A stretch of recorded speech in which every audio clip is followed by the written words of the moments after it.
Hey everybody, welcome back to Tim Travels. It's Terry, your host. So, kind of look like doing a spooky show here. So I wanted to quickly throw out a video. I got my load. I'm going up to Massachusetts. I'll probably just go up to Pittston tomorrow because this doesn't deliver till Thursday in the evening, so I'm not in a super big hurry. Anyway, I wanted to throw out a quick video because I just read an article about a company called Freon Trucking, and I definitely know who they are. I mean, I've seen their trucks blow past me in Nebraska or wherever. They're out of Bakersfield, California, but apparently they filed bankruptcy a week ago today, and there was a demonstration at their headquarters in Bakersfield because there's a bunch of drivers that are owed thousands and thousands of dollars. Like, some people are owed $12,000, $16,000. I read a couple interviews with people that are owed just a couple thousand, but that's still real money, right?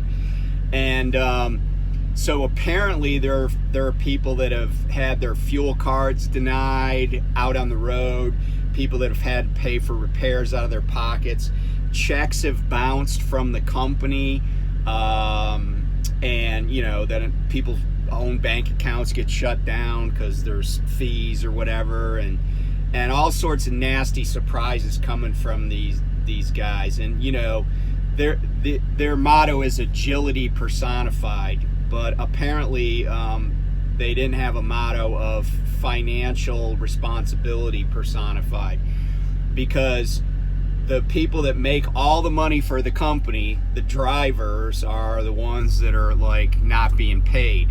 There was a quote in a local newspaper from this guy that was reportedly the safety director, who said, well, people don't want to pay you quickly this time of year, and income's down and costs are up, and people just don't understand. The drivers just don't understand.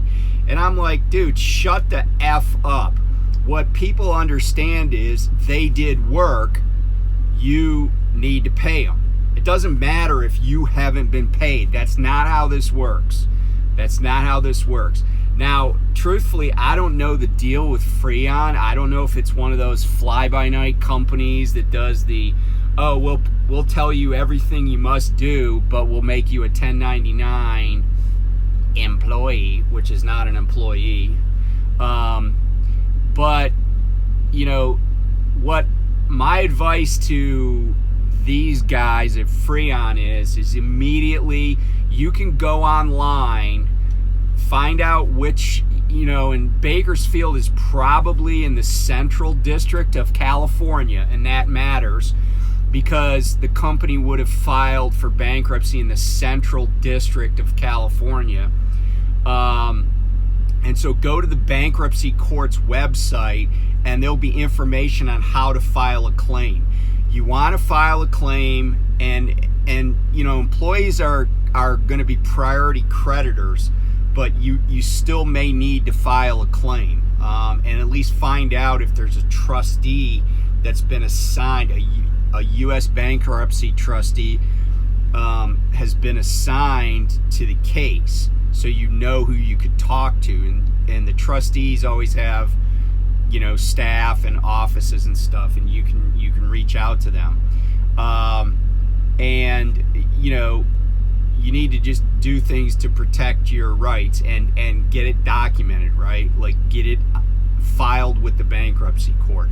You can also see their bankruptcy filing if you go to Pacer, PACER, right? That's a federal website that is the access to the federal courts. You might have to create an account, but it's not going to cost you anything to do that, to just see the filings and see how many creditors are listed and stuff like that. But it's no bueno if they're not paying you. And let me say this, and I've kind of said this in the past, and maybe in other videos, with varying subjects. But if you work for a trucking company and your check bounces, you need to quit that day and get a lawyer. If you work for a trucking company and your fuel card is declined and you're like stranded somewhere, you need to quit that day, and you're probably going to need to get a lawyer. And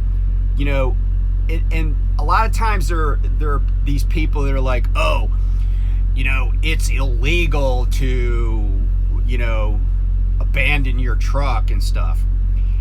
And, you signed for that load, blah, blah, blah. Man, that's all bunk, okay? Here's the deal. If your company's solvent, like you're working for, I don't know, Crete or Swift or Prime or something, and, you're just like done with it, you probably should bring the truck back. Otherwise, you're probably going to get blackballed in the industry, right? But if you're working for a company that doesn't have any money, right, that ain't your problem. If I'm working for a company and I'm out in, Buffalo Balls, Wyoming, and I need, 100 gallons of diesel fuel and they can't get it for me, then, I'm just gonna stay in the truck till the fuel runs out while I'm planning my, planning how I'm getting home. Whether it's calling somebody to come get me, packing up my stuff and getting on a Greyhound, whatever it is, hitching a ride on a freight train. But once you can't pay for the things that you're supposed to pay for, like my salary or my compensation, repairs, fuel, all bets are off. You can figure out if a tow company will come get your truck or not, and you can work it out with the shipper what happens to your load, what happens to their load actually, But the second that a company can't meet its obligations, you got no obligations to them, okay? So I want to be clear about that. Don't abandon the truck just because you get pissed at a company, or a company says, hey, we need you to bring our truck back to the terminal and we're canning you, okay? Just don't make matters worse. Bring it back. Just do the right thing. But like I said, when, they can't get you back and they're bankrupt and they don't have any money, that ain't your problem. So, and it's especially not your problem if they're not paying you, okay? You ain't running a charity. They weren't running a charity. You just have to work it out. And file a claim with the bankruptcy court in this particular instance. But don't be afraid to stick up for yourself. And don't, it's like, yeah, I got a load. I signed for it. but truthfully, if, let's say Prime was some company with 50 trucks and then they're just like, oh, there's no money for fuel. You'll just have to winter over in Kentucky or something, right? I'd be like, nah. I'd call somebody to come get me, get my crap, leave the keys with the fuel desk, and off I go. I wouldn't look back. And I'd be like, hey, the reefer has a half a tank. You might want to do something about that. So anyway, I'm sorry to hear that this is going on, especially right before the holidays. And man, it just seems like that's when it happens. But this is a company that clearly wasn't managing its finances, because man, like I said, I used to see their trucks blowing by me.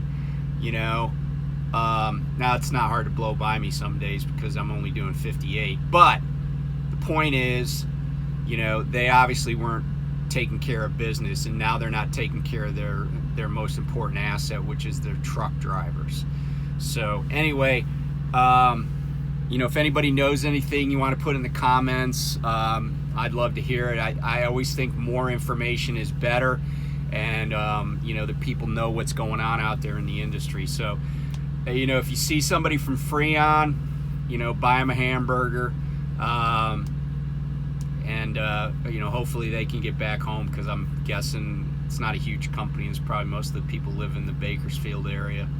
So anyway, I will talk to you soon. Be safe.